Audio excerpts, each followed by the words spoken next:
السلام علیکم ورحمۃ اللہ وبرکاتہ۔ دیکھیے، جب کوئی تنظیم یا جماعت حکومت سے کوئی مطالبہ سامنے رکھتی ہے نا، تو اس مطالبے کی نوعیت دیکھی جاتی ہے۔ اگر وہ مطالبہ ہمارے ایمان و جذبات سے وابستہ ہے تو اس مطالبے میں سختی پیدا کرنے کے لیے مبالغہ آمیزی سے کام لیا جاتا ہے۔ انتہائی سخت قسم کے ہم جملے استعمال کرتے ہیں، جیسا کہ لبیک نے سفیر کو فی الفور نکالنے کا مطالبہ کیا، فی الفور ایمبیسی بند کرنے کا مطالبہ کیا، کیونکہ فی الفور کے اندر شدت پائی جاتی۔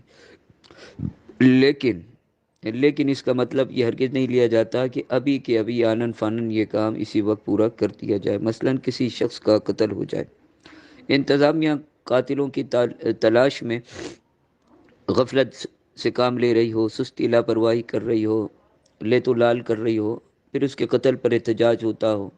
مظاہرین یہ مطالبہ پیش کرتے ہیں کہ قاتل کو فی الفور گرفتار کر کے قانون کے کٹہرے میں پیش کیا جائے، اور پھر انتظامیہ متحرک ہو کر وعدہ کرتی ہو کہ ہم جلد از جلد قانون کو کے کٹہرے میں قاتل کو پکڑ کر پیش کر دیں گے۔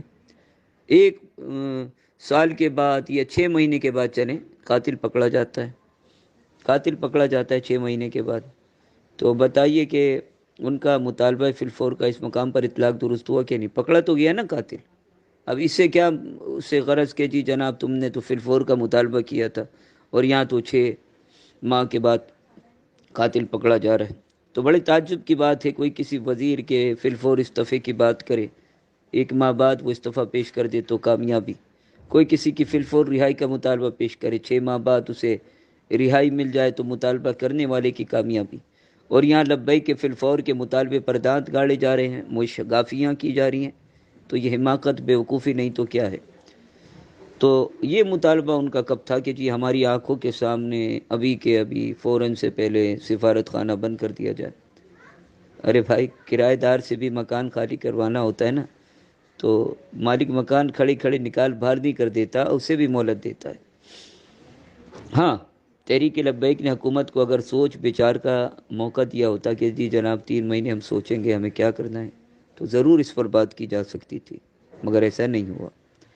اور اگر اس موقع پر تحریک لبیک لچک کا مظاہرہ نہ کرتی نا، اور حکومت کو اکڑ دکھاتی، تو پھر یہ اس کے حق میں بہتر نہیں ہوتا۔ تمام مبصرین ان کے خلاف ہوتے کہ حکومت نے تو جناب سفیر کو ملک بدر کرنے کے لیے مہلت طلب کی، اور اب یہ مہلت نہ دے کر کے ریاستی رٹ کو چیلنج کر رہے ہیں، اکڑ رہے ہیں، تو ان سے سب ہاتھ ہٹا لیتے۔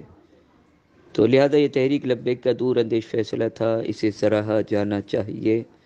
اب اگر حکومت بدنیتی کرے وہ الگ معاملہ ہے، وہ الگ ہے، مگر تحریک لبیک عوامی عدالت میں مقدمہ جیت چکی ہے۔